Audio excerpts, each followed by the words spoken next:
Hi, and welcome to the Boat Princess podcast. My name is Nicky Vaux, and I'm your host. I am a boat owner, a marinas owner, an international conference presenter, and a huge advocate for boating. I'm sharing the stories from every nook of the boating industry with the intention of encouraging more women to join me and for more women to get behind the helm too. I want to share the experience and opportunities of boating, of the boating industry, and I want you to join me as I bring the conversations and answer all the questions you've had. Boating is not just for the glamorous and rich and famous. It's full of beautiful and interesting people making the most of our natural environment and getting out there, enjoying the waterways. So, let's set off the lines, take over the helm, and escape to the world of boating.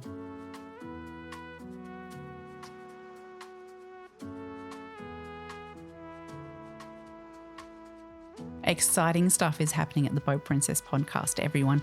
And one of those things is a new exclusive content podcast that will be released to those that subscribe. Now, we'll be interviewing people that don't normally go on public interviews, and this won't be a public interview. They'll be hidden behind in our exclusive, amazing content. And then there will also be things like product releases before they're released, all sorts of exciting stuff. So watch this space. Looking forward to bringing it to you.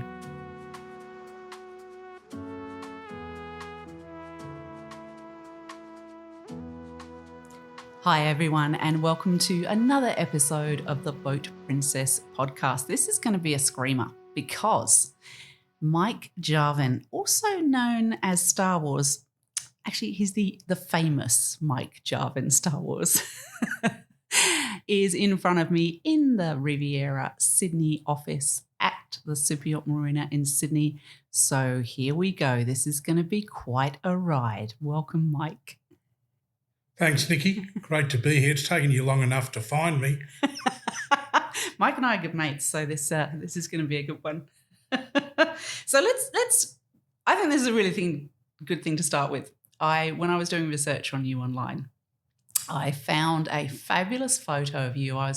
Of a young man in front of a microphone because you were given a community award at school, and part of that award was that you got to go to Sydney Boat Show in 1967. What did Sydney Boat Show look like in 1967? It was at the showground, and there were certainly, back in those days, significant sized boats. It was, quite a interesting insight. It certainly wasn't my first boat show. Again, because of my long association, I was there sort of at the start because my friends were in the boating industry. But yeah, it was good. It was the same. It had the same DNA as what we've got now, and proudly that DNA continues to keep our industry bigger. It's just got greater, larger and more fun. Where was the location in 1967? At the Sydney Showground. So it was all dry and yeah. But we trucked boats, not so much in 67, but sort of in the 70s and 80s. We'd truck in 42-foot Grand Bankses and 40-foot Ocean 50s, and you'd actually truck them in and park them in the middle of the main arena. And there were sort of live swimming pools where you could do angling and fishing, and you're in the original side of the Easter Show. So this is the showground at Moore Park that is currently known as EQ, and it was significant. It was a huge show. It was one of many huge shows. I think we're the only large show left for consumers, the Sydney International Boat Show. But yeah, it just seems like yesterday. There you go. So you've got a spectacular list of qualifications in the boating industry. You're a shipwright, you're a master mariner, you've got your Australian heavy vehicle driving licence, your fork drive licence, your MVRIC auto electrical licence. You've got everything. In my time at Dalbora Marinas, where I started in the late 70s, it was always the Dalbora family's idea and desire that there was nothing in the business that we couldn't do. So back in those days, you actually did everything not like a modern day marina that has product subject matter experts. You actually did everything from build the boat to build the trailer to slip the boat to build the marina. So a lot of those qualifications came from the need to have them back in those days, and I suppose because I've always lived in the same address, and when the renewals have come in, they've been able to find me, and I've been able to fortunately keep them all alive. Okay. So let's go back to your school and uni days. What did you Definitely do no those? uni. Definitely no uni. I grew up in the gutters of Point Piper where our family lived and where I was born.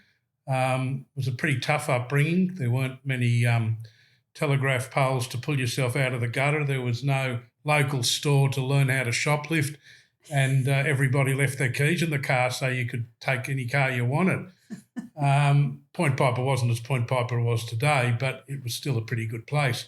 Across the road from where I live was a fabulous little yacht club called the Royal Prince Edward Yacht Club, the Royal Prince Edward Yacht Club on Lady Martin's Beach.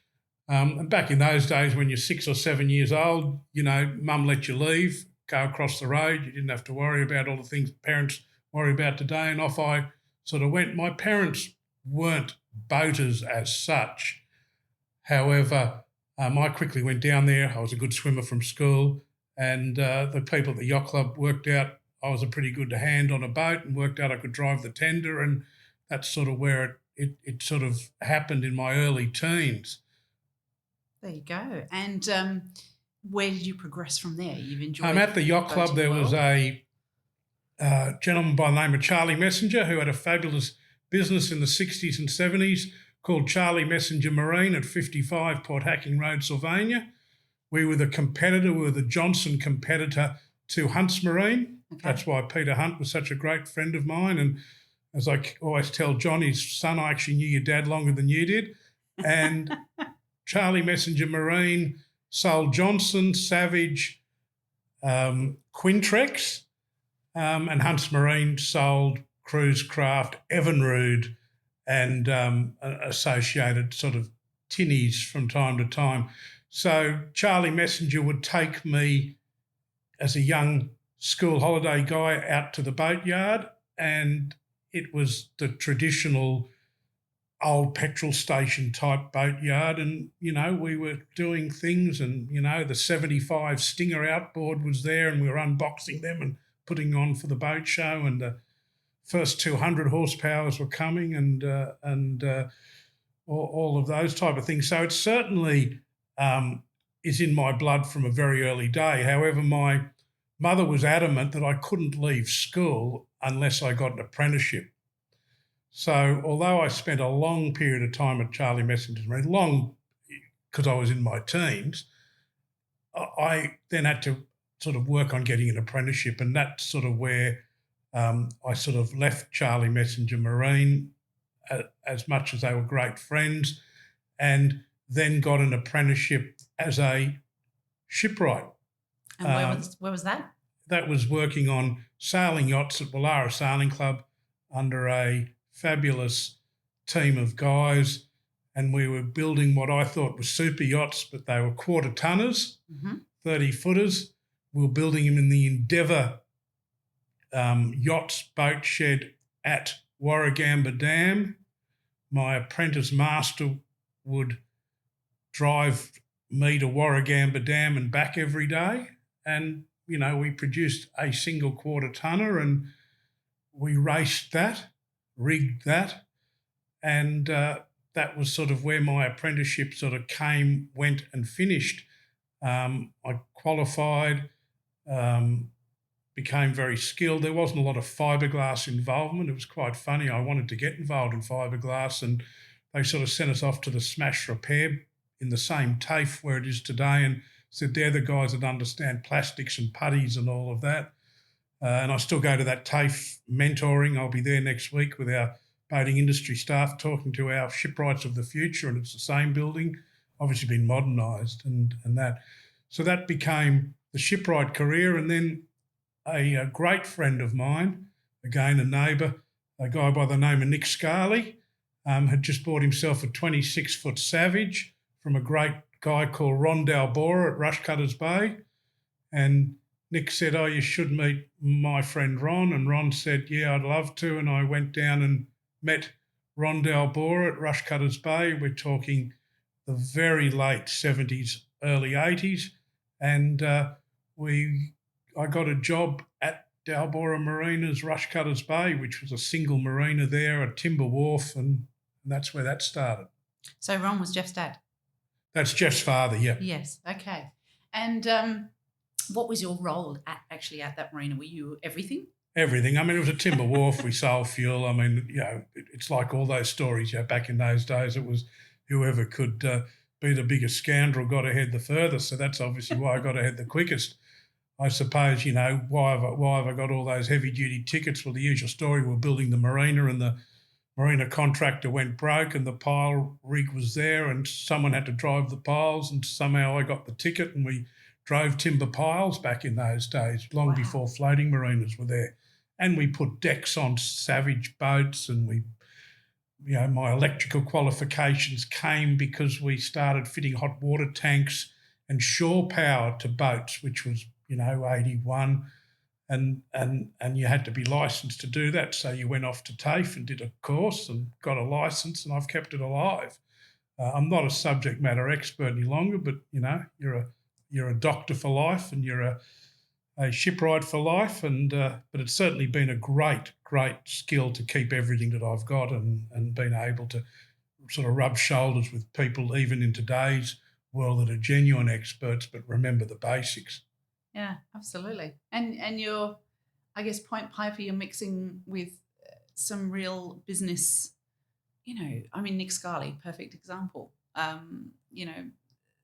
Australia's based on some really strong names and Nick's one of them and Ron Dalbora is one of them, Jeff Dalbora is one of them. Frank Lowy. So Frank Lowy was there. Frank was sort of, I suppose, one of our first super yacht owners. He built a Lloyd ship, which was an 80-footer, which was a super yacht in its day, and had it at Rushcutters Bay. And he obviously graduated from a 33-foot Savage that he bought off Dalbora Marinas, and then he went to a 42-foot Pacific aluminium rear cabin thing, was a bit of a weapon, and then he obviously turned up with that as his statute and desire worked. But I still see Frank today, although less and less because he's living overseas. But when he is in town, he always talks and asks how the industry is. And he was sort of fairly instrumental in sort of training me about, the Westfield shopping centre model. And in sort of 86, 87, when the Retail Leasing Act came in, which so many marinas operate under now, and Frank, under the Westfield brand, was obviously quite a leader in that, and he sort of took me under his wing a little bit, I suppose, and we'd sort of drive around and he sort of would say, "I don't know why you guys want to do everything at the marina. Why don't you lease it all out and sort of start becoming centre managers," which is what he did. And that was sort of part of the Dalbora theory. And obviously Ron Dalbora had retired to Queensland. Jeff Dalbora had sort of led the charge, and Jeff had sort of given us directions to start looking at how to become a multi-venue site, where we acquired the Spit Marina, we acquired Cooner Bay Marina, we acquired Church Point Marina, we acquired Black Marlin Marina, which is Nelson Bay Marina, and at the time when they were sold to Macquarie Bank by the Dalbora family, we were sort of up to 150 tenants across all of them. But it sort of started from Frank Lowy telling us how to do it, and that he also gave me a very keen eye for visual perception in the relationship to how signage in shopping centres needs to be there, but it needs to be well laid out. And it's something, again, that Jeff Dalbora was on the leadership of and I had to implement across the time. So, yeah, it was a great time again, and another pattern that I learnt. Fantastic. And so when did the Riviera era come in? So in 1983, obviously Bill had sold Mariner Cruises to a lovely guy called Lee Ming T. Lee Ming T had a number of entities, the Sunshine Group, which owned a lot of car parks. Ironically, Lee Ming Tee's son is the one that owns Mulfa, that owns Sanctuary Cove, is our delivery partner for the Sydney International Boat Show, and Hayman Island and all those other resorts. Yeah. So Lovely family. we at Dalbora Marina sold boats, because remember it's mid-'80s where we talked about a sort of quantum change as how we ran marinas. And you actually sold the very first Riviera. Yeah, so the first Riviera, if you look at the great drawings, the great photos of Stephen Milnes on all of those 40-year boards, the first one is a Riviera 38.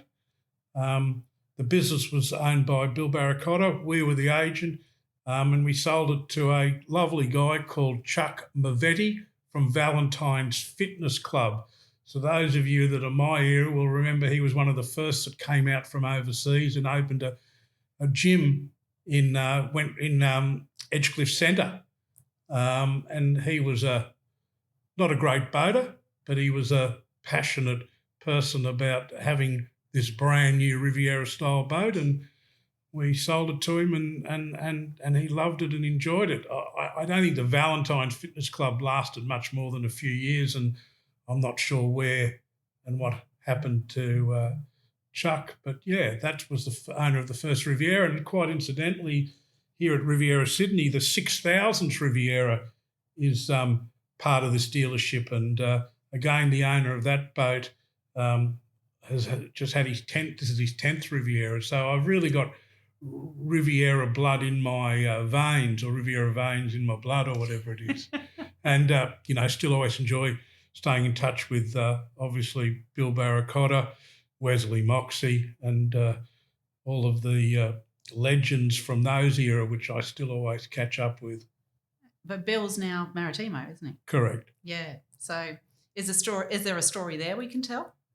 Well, I mean, there's all those stories that are well known. I mean, Bill sold the business to a private equity buyout in early 2000 and left some of his executive team there, and then took some of his executive team and started Maritimo.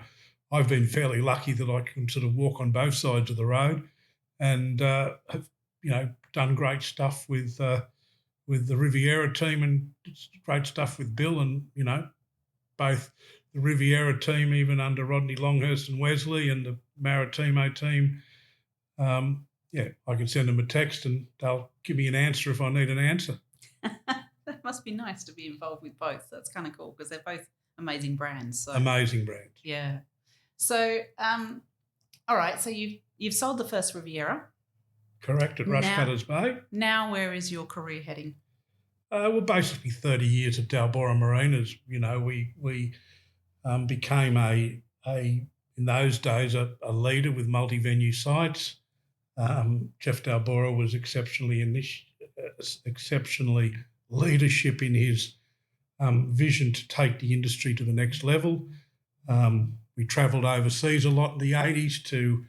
We made a lot of relationships with the American marina associations, with the English marina associations, and then brought back to Australia what is now sort of the MIA CMM courses. So they were sort of in the late 80s. All of that sort of program came back. I remember Australianising it because obviously we had access to it as sort of joint partners, but it obviously the American stuff was very Americanised and had to be Australianised. And I can remember Jeff giving us a chapter a week to go through and read it and work out whether it was applicable and do all that. And we did all that. And, it's certainly been modernised a lot. And the MIA, which I know, Nicky, you're one of the directors of, has done a great job in keeping it relevant. But the bare bones and the basis of it is still all there, and it's still all very fresh in my mind. Yeah. And so let's go to those associations. You've been an incredible contributor to a lot of associations over the years. Why have you done that, and which ones, really look, I suppose the reason that we did that was that we're a significant player. We, as in Dalbora Marinas, were a significant player. We obviously were a privately owned company, and Jeff Dalbora had a desire to run his business as he wanted. However, as with so much of our industry, we're controlled by government and semi-government. So it was always important that we didn't just take the Dalbora Marinas approach, but we sort of took the industry approach to deal with regulators. And I assure you it's still the way now, as you well know, probably just more on a world basis with the great stuff that Icomia is doing with decarbonisation. It's meaning that we can sort of drop that back into Australia. So instead of us trying to come up with it, we just take the world's position. But I can think of so many programs, projects, opportunities, outcomes that have come from the fact that the ability to move in those association realms. I mean, certainly today with probity and everything, government doesn't even want you to give them a free glass of water. But, they're sort of quite happy to come and sit down with an industry association and talk about a way forward, or talk about a program, or talk about a project. And it was like that, but in a different way. I mean, back in the 80s, they'd certainly come and take a glass of water and a long lunch and a case of beer, but it was always good to sort of... And a weekend away. No comment. But we're able to obviously, prosper from the benefits of having a trade association. I mean, again, Peter Hunt, the founding president of the Boating Industry Association in the early 60s, and some great forefounders and some great leaders sort of in the 70s and 80s, like Mike Gaffigan, who I know you guys know well there at Empire Marinas, and Susie, and there's so many of them. It's quite interesting always at the Sydney Boat Show that so many of our life members sort of pop in, and I love seeing them there. And I actually said to our CEO, who knows a lot of them, but I said, make sure at the boat show this year we've got a list of our life members. We know a bit about them, and we embrace them.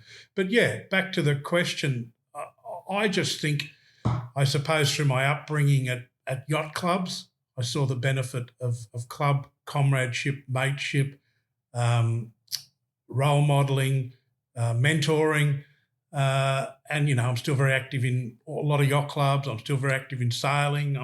And the boating industry isn't my only single focus. Although probably a lot of people say all I do is worry and go and hassle and punish and beat up people on behalf of the boating industry. But those people that know me well know I have a hell of a lot of other good times. I suppose that's all another story. With unlimited boating, access to thousands of boats worldwide, and everything taken care of, our members enjoy boating without the hassle. That's freedom. Freedom Boat Club, North Sydney and Hunter. Call 02 9457 2000 or email us at curious@freedomboatclub.com.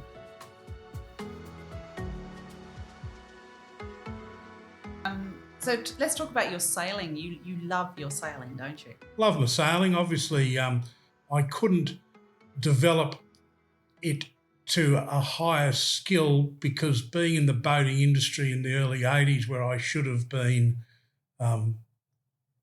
doing more sailing with great sailors that are names that are synonymous with sailing. I've sailed with a lot of fabulous Australian sailors. I obviously have sailed in regattas, back in the days with Paul Elstrom and Lowell North and Buddy Melgers and all of that. But working at a marina on Saturday, the boss never worked on the Saturday. It was only the boys. So, I couldn't become a dedicated sailor and sail in every campaign. I could do a lot of Wednesday racing, but so I ultimately wasn't as high a profile sailor as someone like my brother, who was obviously in the car industry and went on to represent Australia in the Olympics in sailing and all of that. But, it's like riding a bike, you never forget it. And I can still jump on a boat as I've done with you, Nicky, and we've had a burn around on Comanche, the world's fastest maxi yacht in the world, hopefully still.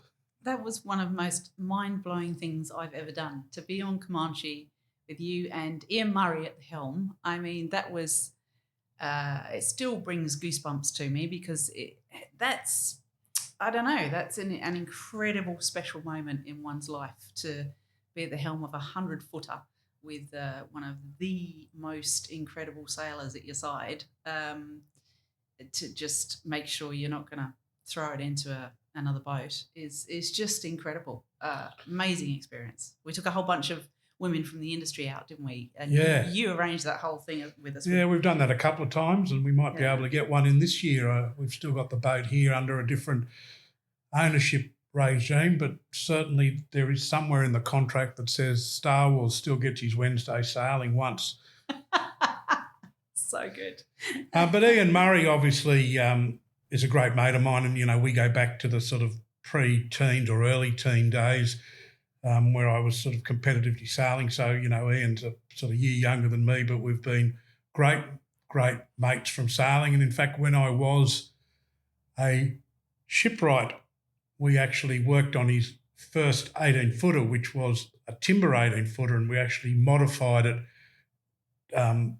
between the Australians and the World Championships, which then gave him his first of many wins. So Ian and I are still, mates that communicate on a daily or weekly basis. I sort of have spent a long time working on his marina portfolio, over 15 years, where he owns a number of marinas with Martin Thompson. And again, another strong relationship. I'm certainly nowhere near of the calibre or have had nowhere near the success of Ian. But again, I put him like Bill Barracotta or Wesley Moxie. I can send him a text and he'll reply in 2 seconds.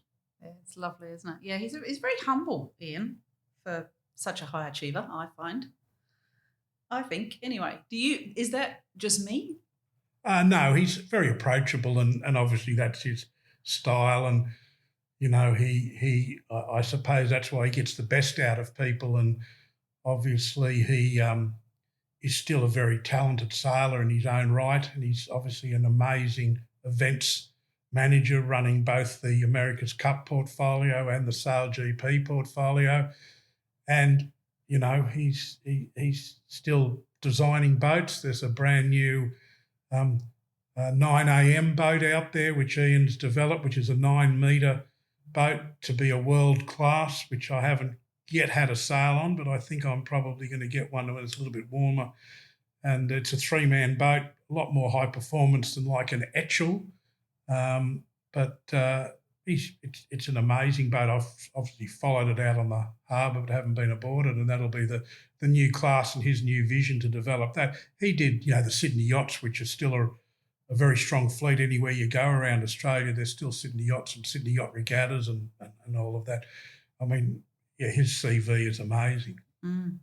And obviously America's Cup is a massive year for women because it's our first women's challenge, which is very exciting. But also Sail GP, I think, is really bringing sailing to a different audience.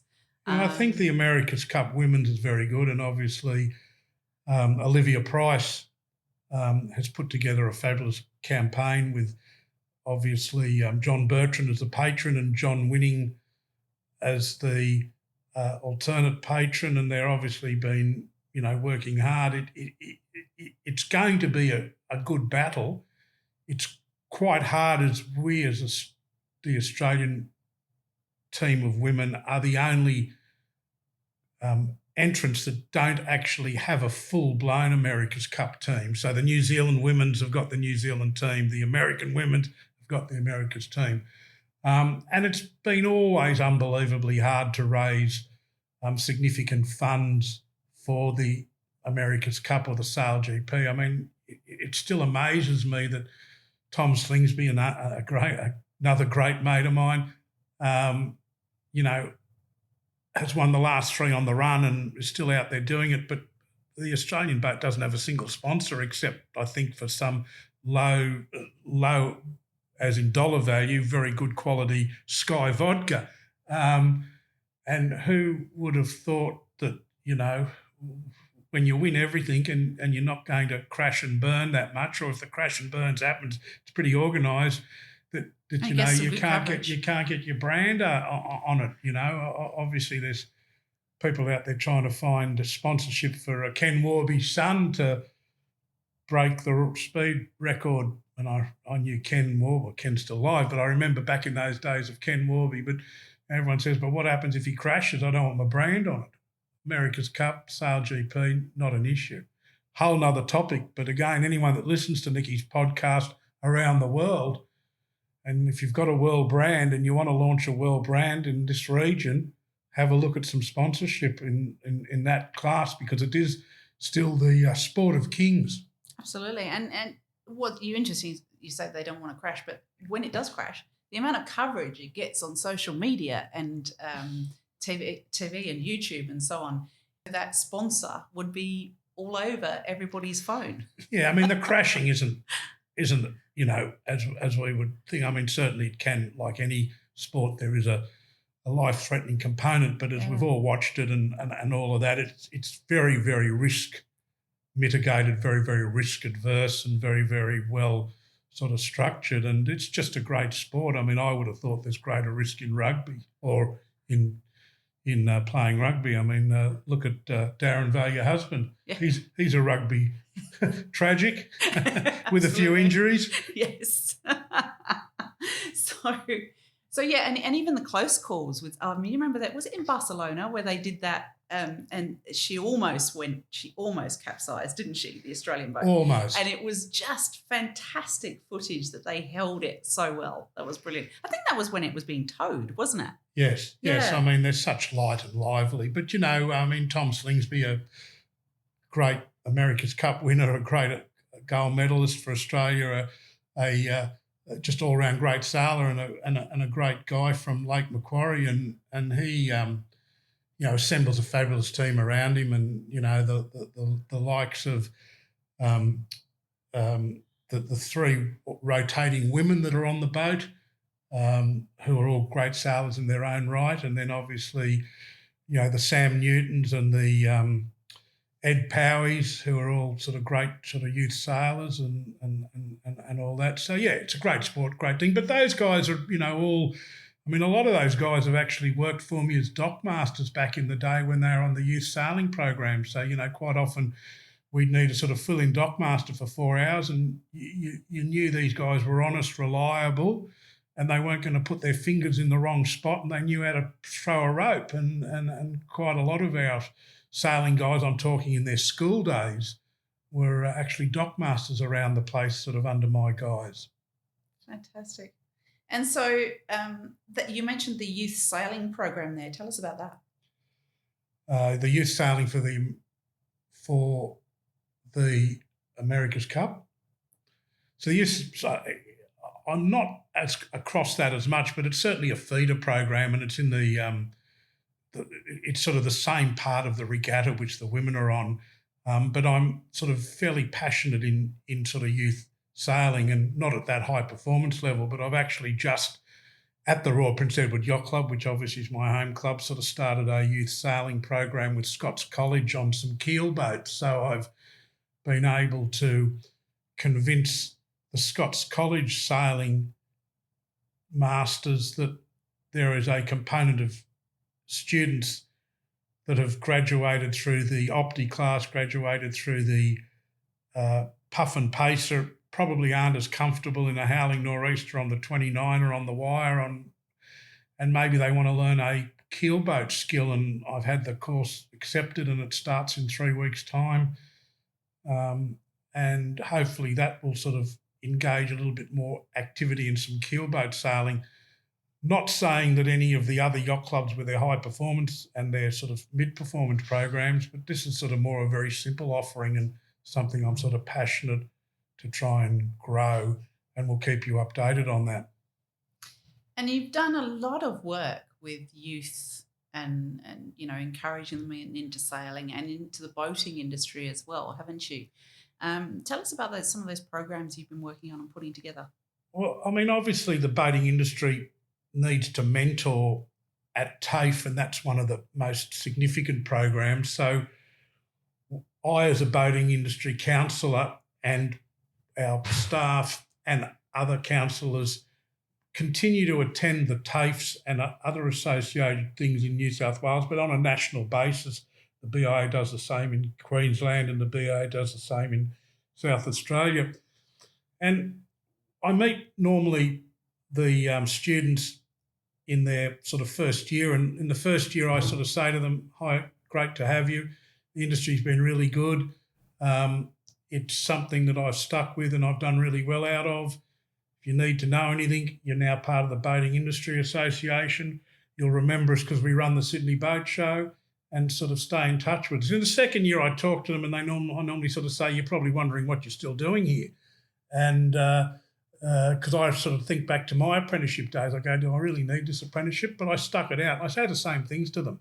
And then in the third and fourth year, I sort of say, "Look, while you're at the TAFE system, why don't you look at what other short or micro courses you can get? Because while you're at TAFE, you can get absolutely everything for nothing. And it's a genuine skill. You can get first aid, forklift driver. Some of the courses I've recommended is, basic office management. It's nothing worse than a mechanic that doesn't know how to set up an Excel spreadsheet. TAFE will teach you." So I do a lot of that, and we do that again in all states. We also attend a lot of the careers stuff. So obviously the schools have, and the education system is complicated, but they obviously have a genuine desire to engage with career advisors, and career advisors engage with industries that have got trade courses. So we go wherever we can. I mean, I've had a great success, would you believe, and for no other reason, who would have thought? The Catholic education system seemed to get me in to talk about it, and we've had a couple of Catholic girls' school students who are doing their GPH, General Purpose Hand course, because, as I explained to them, on their gap year when they travel to Europe and they stand on the dock to try and get their resume up, they've got a General Purpose Hand qualification. They're going to be way ahead all of the other cohort of other country people that are trying to get entry level on a boat, because I've always found that works. So yeah, and that, what I do say, and I say in a sort of outstanding way, is that we as the boating industry need to engage with the student and the parent. I've found that unless during the career advisor talk we've got the parent in the room, on the call, or part of the process, the student doesn't necessarily go back and able to convey, I suppose, the passion I've got, but how good an industry we are and how big an industry we are. And because of that, we tend to find that we go and see a hell of a lot of students and don't end up with a lot of throughput. But the ones that the parents are engaged in, the parents are locked, signed, sealed and delivered. I suppose one of the greatest outcomes in the last sort of 6 months is that I've taken a Riverview College Year 11 student who has completed his coxswain's course as part of extracurricular activities, that school won't let him leave because he's in the first 8 and Riverview's a thing. So he's now doing a school-based apprenticeship, working 1 day a week at the DNR shipwrights at the CYC, and it's a full qualified shipwright course through the boating industry's RTO delivery partner, and he will, at the completion of year 12 of his HSC, be fairly well advanced in his boat building qualifications. And I'm really passionate that that was a big breakthrough, to get a school like Riverview to be able to agree to it and do it and be very passionate about it too. So, but I can tell you 10 other ones like that we've got a great sailor, probably one of our next America's Cup sailors, a young guy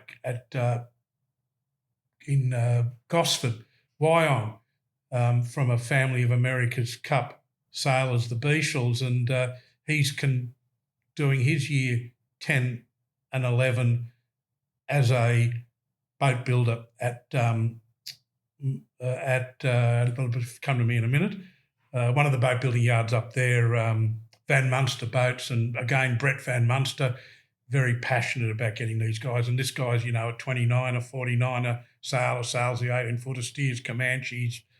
His family heritage of the Beachels goes through our industry because they still operate slipways in Pittwater, but have represented us amazingly in sailing. So let's unpack that for a moment, because I did a recent interview with Peter Methven in the UK as well, and he's been involved in associations an awful lot, and he's a mature man as well. And when he went into the boating industry, people said to him, "Oh, that's not a serious career. You can't do that," and actually completely discouraged him from doing so. Do you think that thought process still exists, and how do we change that mindset? I go back 2 minutes. If we get the parent in front of us as the industry, or as us as the speaker about careers beside the student, the passion and the job's done. If you just tell the student and give him the pamphlets to take home to the parent, there's no gain.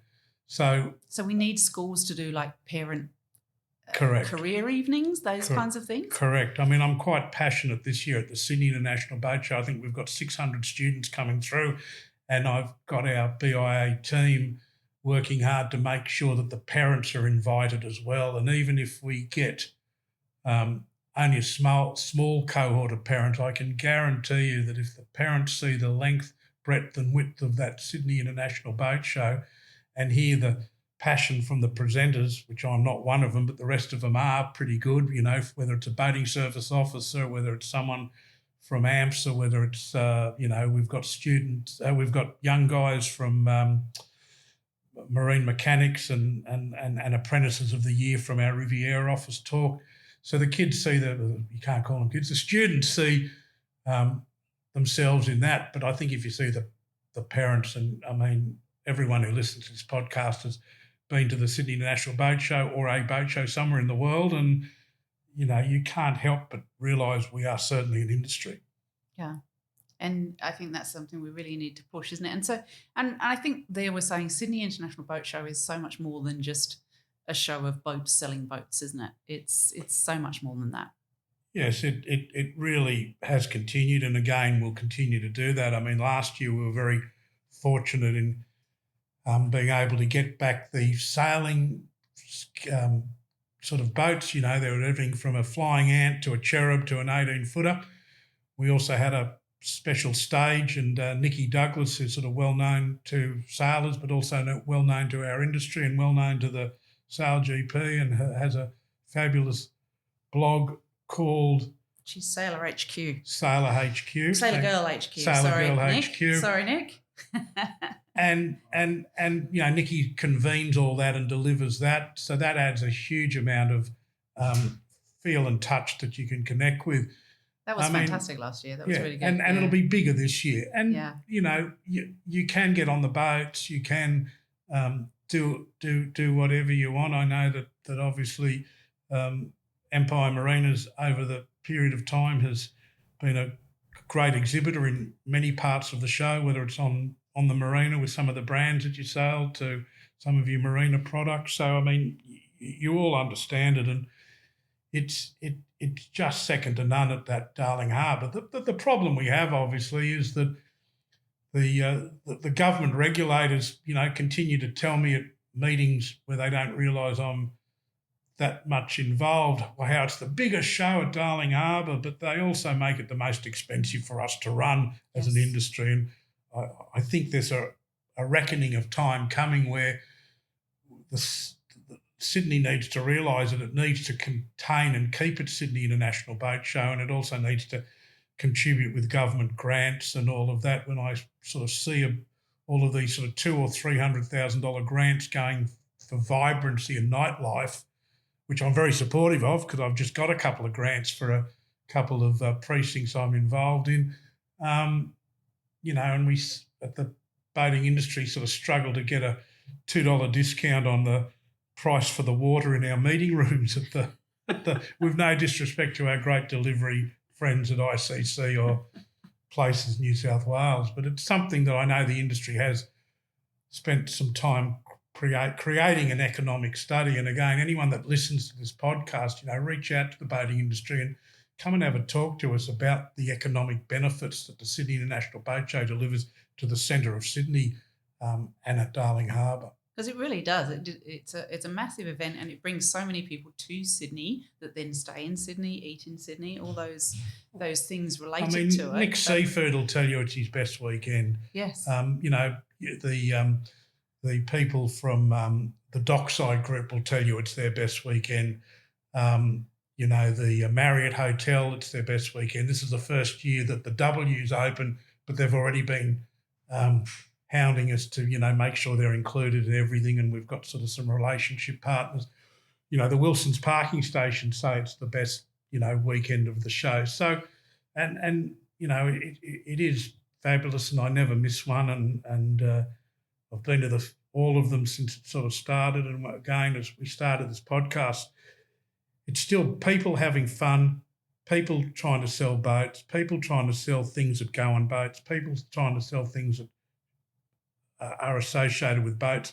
And that goes back to, the 60s, and it's still here today in 2024 and hopefully be here in 2054. Yeah, because there's all the toys that go with the boats as well as the boats, isn't it? And look, it's such a fun thing, and as industry people, we really get to catch up with our mates again and see everybody, which is a really lovely thing to do. I love doing boat show. It's so much fun. Yeah, it's a busy time.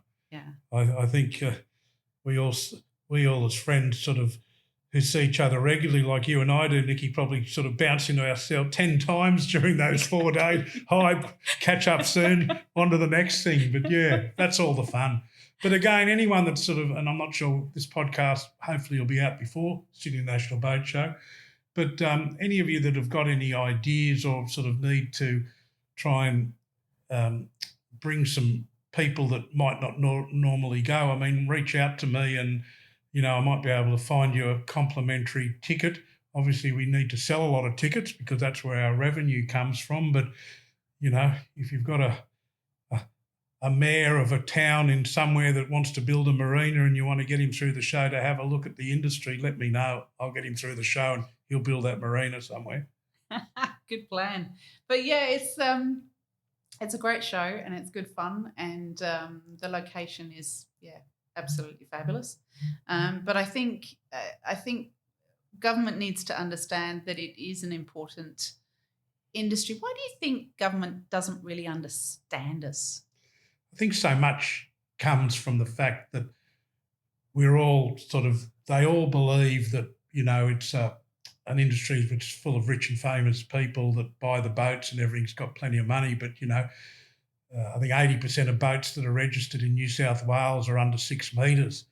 So they're tinnies and they're little sailboats. Tinnies. Yeah. And, 85% of our cohort of members of the Boating Industry Association are effectively mum and dad or under 4 or 5 people businesses.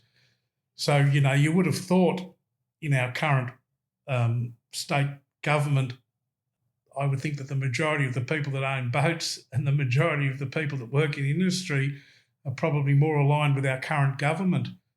We just can't seem to sort of cut through the big white boat. Yeah, and look, that gets us column centimetres, using the old adage of trying to get print media, but it gets us the exposure. Nicky will tell us what the new word is. It's not called column centimetres. Is it called minutes on podcasts, or is it called media presence? Media presence. Yes. Yeah, thanks, Nicky. The big boats get us the media presence, and that is great. But I think it's also probably something that they don't quite realise. And when I do get regulators or do get people down to sort of have a look at the grassroots and understand it, they go, "Yeah, you are so right." Yeah. And we've got some interesting additions this year, haven't we? Because I know Chapman bringing their one of their charter yachts, which hasn't been done before at Sydney Boat Show. So that's showing that you can have the big white boat without necessarily owning it, which is kind of cool. Yeah, Cooper Chapman himself is a sort of pretty sensational story. It wasn't that long ago. I remember he came to me as a 16-year-old and said, look, I've been washing the boats for Dad and I'm going to start my own business. And I said, well, join the boating industry and you'll get cheap insurance and you'll get some member benefits and you'll get all of this, which he did. And, now... he's in partnership with Debbie Leadertz. Yeah, and now he's employing 18 people and running boats up and down the coast and is probably in the forefront. He's probably a big business run by a guy from a sort of small business background and it's a success story in his own right. Cooper's now got more involved in the Boating Industry Council because he is such a big employer and as I said, his charter business with Debbie is second to none. And look, I think that charter boats presented well are not a negative at the Sydney Boat Show. I mean, if I go and look back at the Sanctuary Cove International Boat Show 4 weeks ago, I mean, there are a lot of boats there that weren't exactly brand new that were on display. And when I go to Fort Lauderdale Boat Show, there are a number of boats there that are not exactly new, have had a few birthdays and a few name changes. But that's just all part of life. Oh, absolutely. So what should we talk about now? I'm glad I've stumped you. That's good. Yeah. In all the podcasts I've listened to you on, no one's ever stumped you. Well, there's so much to talk about with you. That's the trouble. I think where to next. Yeah. Look, the where to next for me is just to continue doing what I'm doing, and as long as I enjoy it, I'll continue to do it. I mean, obviously, that is going to be for a long, long time, much to some people's disappointment, both within the industry and within the government. You are polarising, aren't you? Look, I'm passionate. Yeah. I think that's another word for polarising. Yeah. But everything I do, I'm passionate about. Yeah. I do have a lot of fun sort of socially, and I'm out a lot and do a lot of that. I travel the world socially. I have got resources that the industry has given me that I can do whatever I want to do when I want to do it. I've got, toy Harley Davidsons and toy hot rods. And you've been a Harley Davidson member since, what was it, 1969 or something crazy? Yeah. Yep. And it's good. I've attended a lot of Harley events overseas, but one of the things I did want to do was continue a ride across America with a great friend of mine called Nicky Vaux. Oh, yes. Who said that he was going to do it before his 60th birthday. Well, he's sort of only got 13 months. Yeah. We better get onto that, haven't we?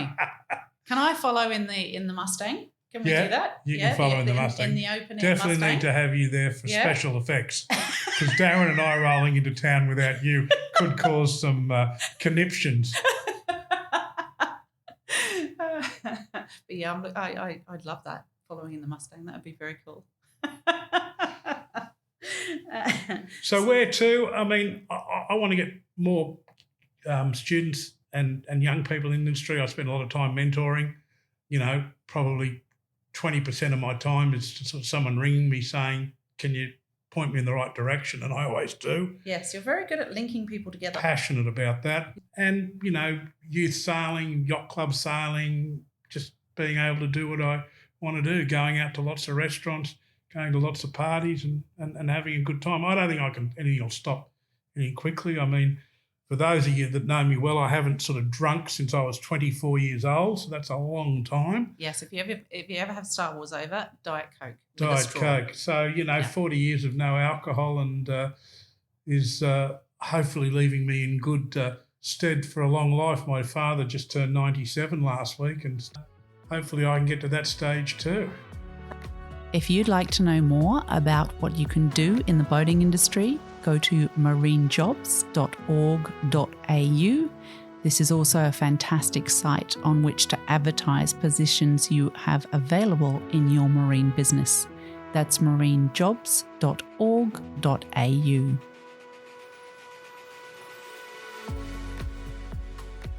Riviera has an incredible loyalty. Its clients follow Riviera. I mean, as you said earlier in our interview, there was somebody buying the 6,000 Riviera, and that's the 10th Riviera he's had. I think that's Correct. The lovely peat, isn't it?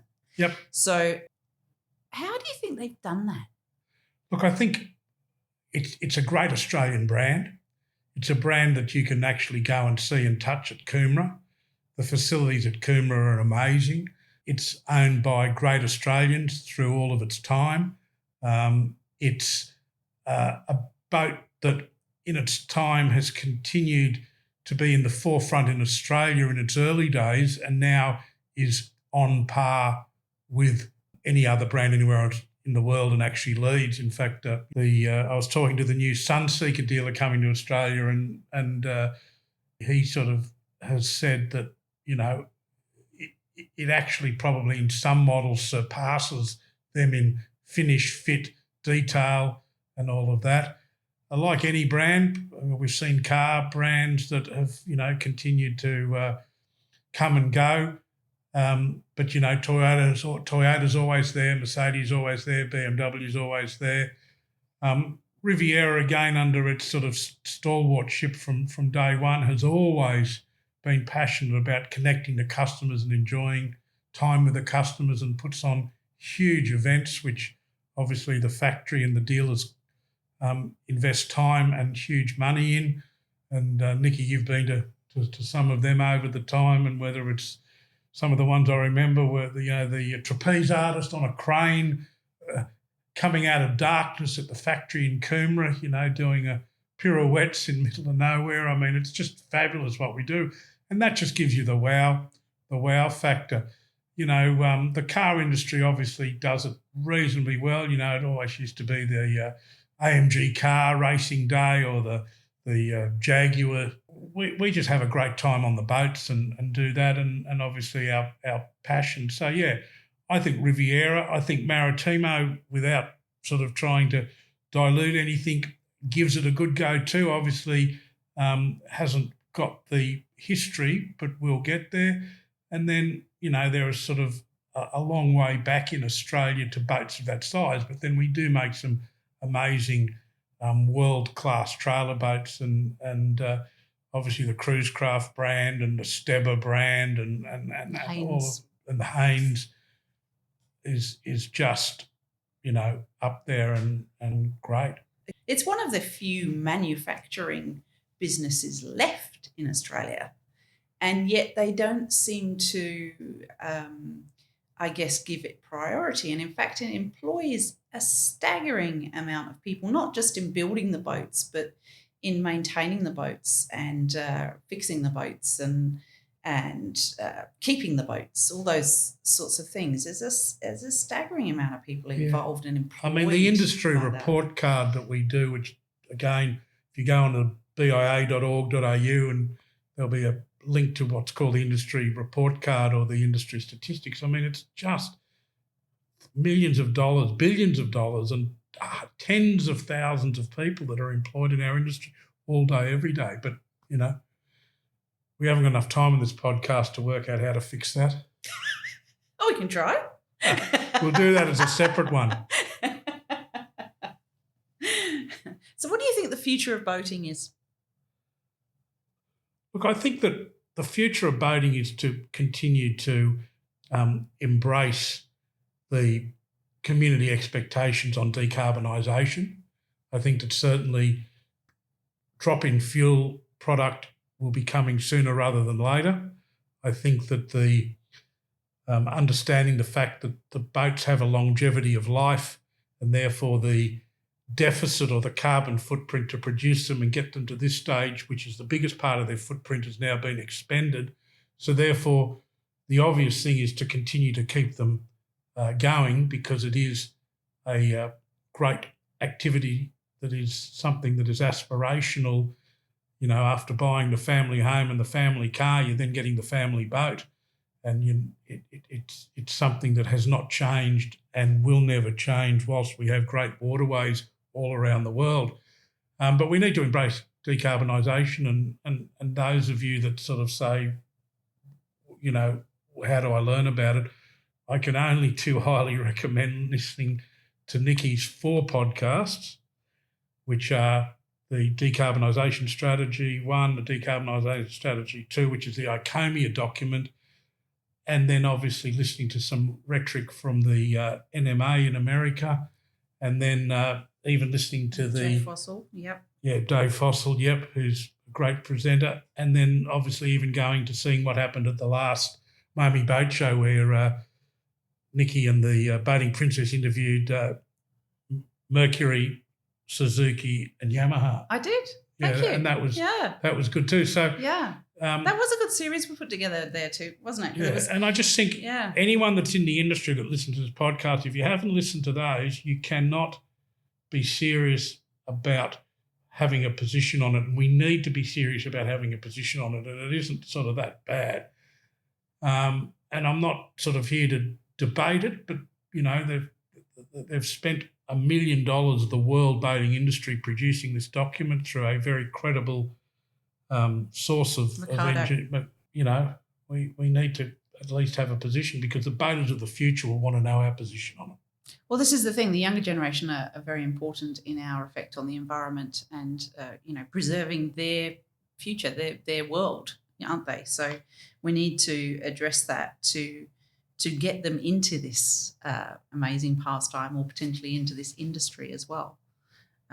They have a sort of, I guess, a more engaged they've got an expectation. To it. Expectation. And we've got to make sure that as an industry, and we have as an industry, invested in the reports, and we just now need to disseminate the information. And I mean, I've just 2 minutes ago given you a position on it, and it's just come from listening to a number of well-heeled people tell me about it, and that position is the right position. Mm.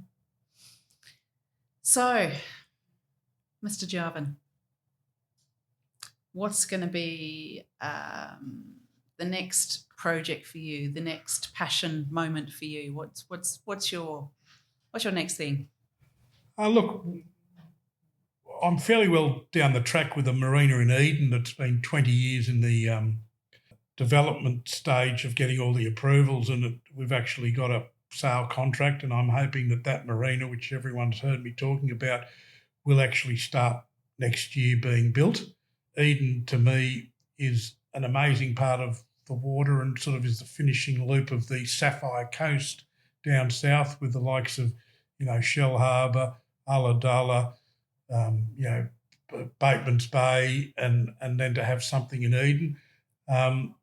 The reason Eden interested me all those times ago was it reminded me of when we went to Port Stephens in 1986, and, no one really knew what Port Stephens Marina was, or Port Stephens as a boating destination. There were no marinas there, and now, with no disrespect, my lovely cleaning lady goes there with the kids for holidays because they can walk out in the marina. And when I think of all the blood, sweat and tears and fun that we as the Dalbora family, the Dalbora Marinas, sort of developed the first marina up there, and the second marina and the third marinas, and that happened down on the Sapphire Coast heading south. And, to me, Eden is going to be sort of very sought after from the Victorians coming up north and wanting to stop off, and it will be a great facility. It's enlightening. Why has it taken so long? Again, the government, the regulators, the amount of hoops that the Consent Authority, which is the local council, make you jump through, reminds me exactly the same as what we went through up at Port Stephens. They just don't get it. They just think that, marinas are easy and everyone makes so much money, and your contribution's got to be this, and you've got to pay, $400,000 to connect to our sewer, and you've got to pay 40,000 parking spots in the town, and all of that. And that why did I like the facility? It was the old fishing cannery. It was a fishing cannery that closed down 25 years ago. And the people that I'm working for bought it as a abandoned sort of decontaminated site, and was master planned and been through all that. And it's just been a sort of continual challenge. The government went and built a breakwater nowhere near our marina is, and round the corner, because it had a desire to put something there, which nothing will ever happen behind that, and it's all that. So I keep saying to the Bega Valley Council, even the fish stopped coming here in 1998 because you guys made it too hard for the fish, and we're still arguing about the same size of the car parks that you want us to build in the middle of town because our marina can afford it. So that's a bit of fun.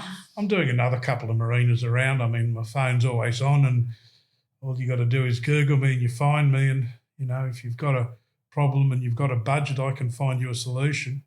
Yeah, because your company is Advanced Marine Management, isn't it? Advanced Marine. So, I formed that as the Dalbora family sort of moved out of owning the marinas and Macquarie Leisure took over. I've done a number of sort of significant marinas in the time. Obviously, Rose Bay, Point Piper, Smiths and Ferguson's at the Spit. I sort of did a lot of reconfiguring at what is now Boatworks in its early stages. Nothing like what Boatworks is now, but when the Longhurst first took it over in the first stage, I was up there sort of full-time every week in the early 2000s. And then I've done marinas up and down the coast and overseas, Porto Montenegro, done stuff in Thailand, steered clear of China, although in Dalbora days we sort of helped Mercury do some stuff in the 80s over there. And I sort of stayed clear of the Emirates areas where so many of our industry marina managers went and became wise and wealthy and came back and all of that. So, yeah, I'm still here and still ready to go.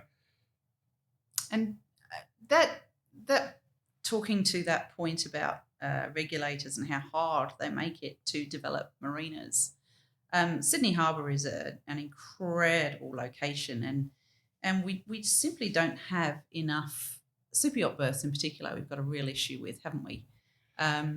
Well, I think we've got any future in expanding that? Sure, but look, I mean, the biggest slap in the face is the Sydney fish market's the largest fish market in the world. One of the going to be our next iconic Sydney Opera House. Although the industry, myself, everybody's been trying to get them to have some adequate Darling Harbour style day berthing to go ashore, pick up a bag of prawns and grab a whatever, is going to end up with 8-metre berths alongside, which is crazy, right? Which is just unbelievably crazy, and that, I mean, we should have been building that Darling Harbour marina. I mean, everyone has been to Darling Harbour, whether by boat or socially outside the boat show times, and that marina is just the centre of the vision of people looking at having fun, people looking from the restaurants to have fun. It's just that, and that's what Darling Harbour should have been.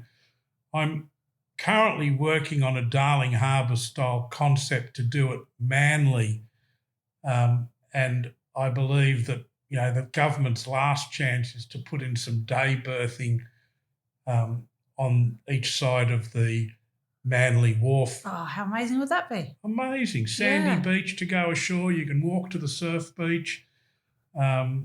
You've got all of those restaurants, all of those pubs. I mean, and that. So I'm working there with the new owners of that facility to try and agitate within government to do that. But it's a steep cliff to climb. Steep cliff. I need some big Darren Vaux words to say what those.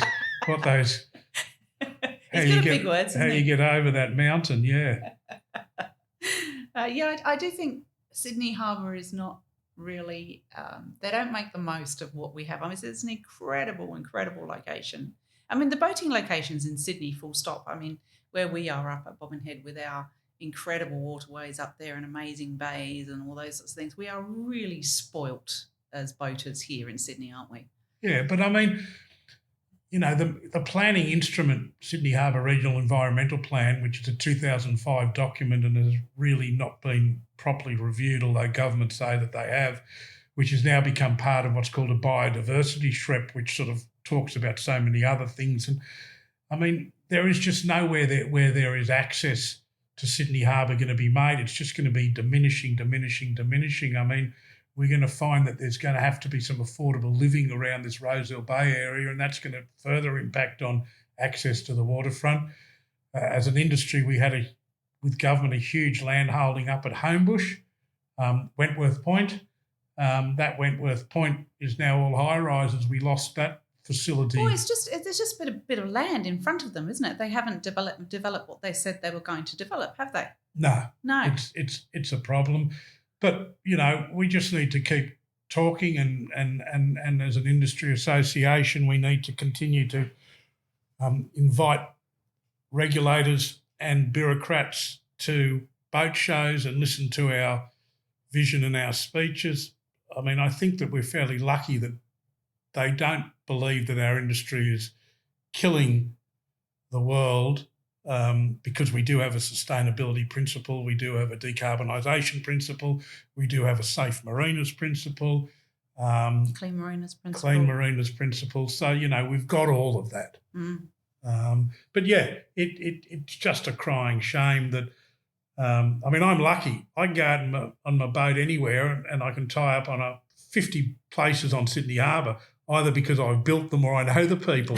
But I'm very, very, very, very unique, and I just wish I have so much fun just being able to do that. I can tie up and leave the boat there and come and pick it up 2 days later. Yeah. No one will mind. I just text them. But I'm not suggesting anyone else do that. But all I'm saying is I'm so lucky, and why isn't the rest of the world and the rest of Sydney so lucky to be able to get access to our water? Yeah.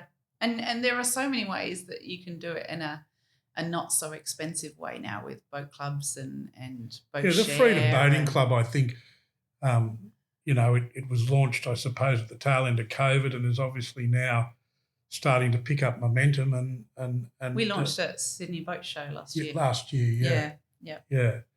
And it, to me, I've looked at it from a investor point of view, and I think it's a robust product. I just think now we need to roll it out and pull the slips up and start playing ball. Yeah, because it's things like that make boating so much more accessible to families and people to enjoy, which I think it's the most amazing counterbalance to the device-filled lives that we lead, especially for the kids, because they get a bit of freedom when they're out boating.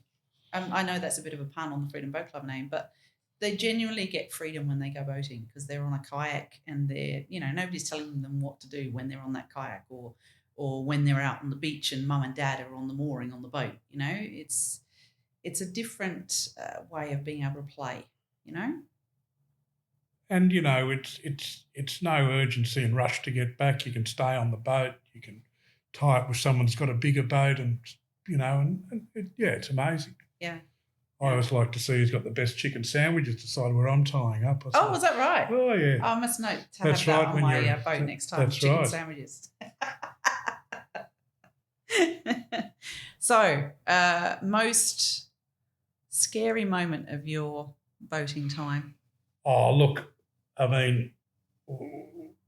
obviously in my long and distinguished career, there's been some sad accidents that, have happened at marinas, and people haven't been going home safe as they came to work. But that's far and few between. Scary. I don't think anything's been scary. I think those are people that know me just know that the scarier it is, the more fun I have with it, the more what I turn it around to being an opportunity. So I don't think there's anything scary. I've crashed boats. You like a challenge, don't you? Oh, yeah. Yeah. You've crashed boats, sorry. Crashed boats and fixed boats and, yeah. But, nothing scary. Yeah. Yeah. And what would you like your legacy to be? What would you like to be people remember you for? Exactly as I am now. Relentless, focused, passionate. If you don't agree with my point of view, I'm a bit punishing. And, a believer that everything I do has got to be fun. Yeah. Yeah, you've always had a very pragmatic, positive but pragmatic approach. Yeah. Yeah. That's cool. Yeah. Anything you'd like to tell our listeners before we go? Well, look, we're on obviously a boating podcast. And that's important. I think the headline sort of backing through the last hour. Hour and 12 minutes. If you've got some friends, children that want to get into the industry, connect with our Boating Industry Association or myself or Nicky or Darren or anyone that's a leader in it, but make sure the parents are part of the journey. Next thing is whenever you can sort of rub shoulders with a bureaucrat or a government minister or that type of thing, tell them your real story. I think, I have sort of so much pull through with so many of the government people that because I sort of tell them I've been in the industry, I've done this, I've done that, and, that's what it is. So, spread the word, don't be ashamed of it. I think that you need to support associations where you are. I think you need to find the benefit in being a member of them. I think to get ahead, you need to be a outstanding networker. And I think that when I go to these boating industry networking functions and I find people that have made the effort to come along but just feel awkward and can't reach out and do the networking, to me the networking is the most important.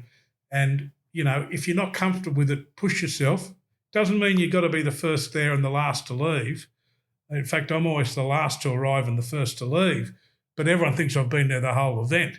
But I know who to work and I'll work the room, and, when it's a proper function, when the boating industry's running a function, I'm a counsellor, I'll ask on the morning who's coming, so I'll work out who I want to meet and greet.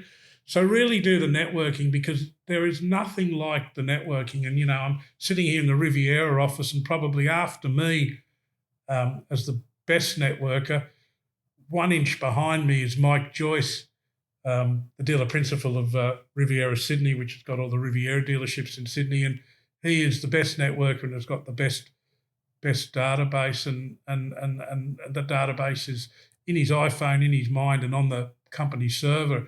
So, record information.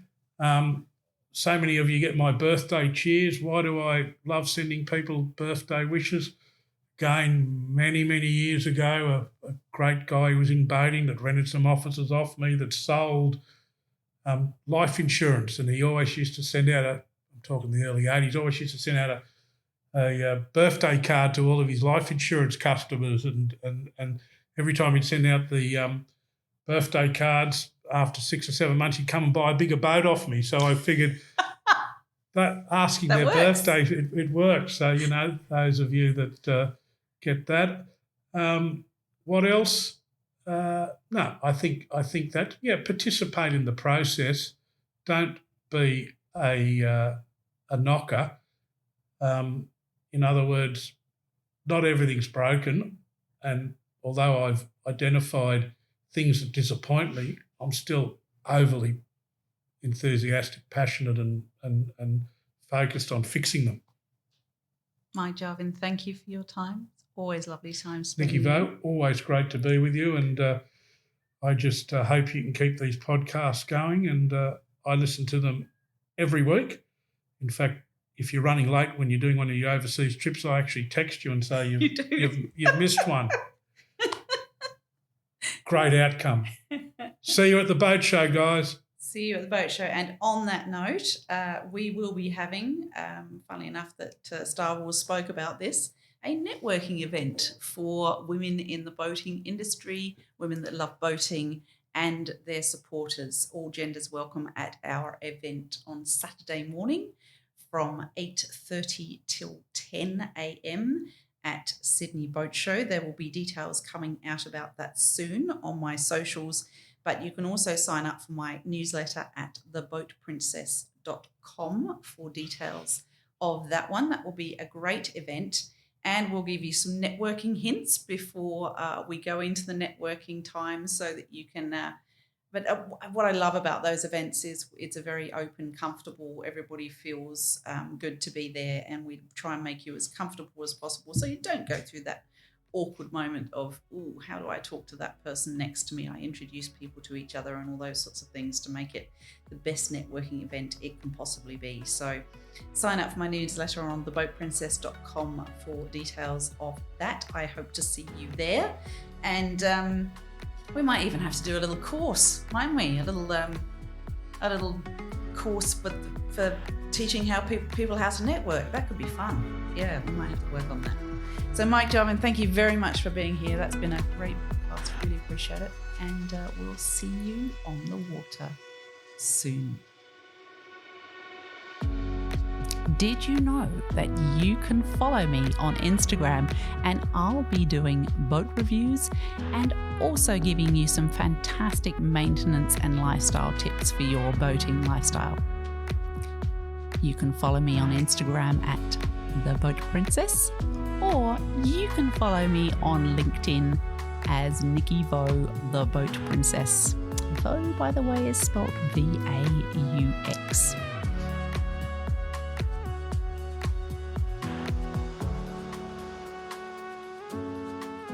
The Boat Princess podcast is hosted by Nicky Vaux, The Boat Princess, produced by Pip Ray, and streaming on Apple Podcasts, Audible, Spotify, and the Podbean app.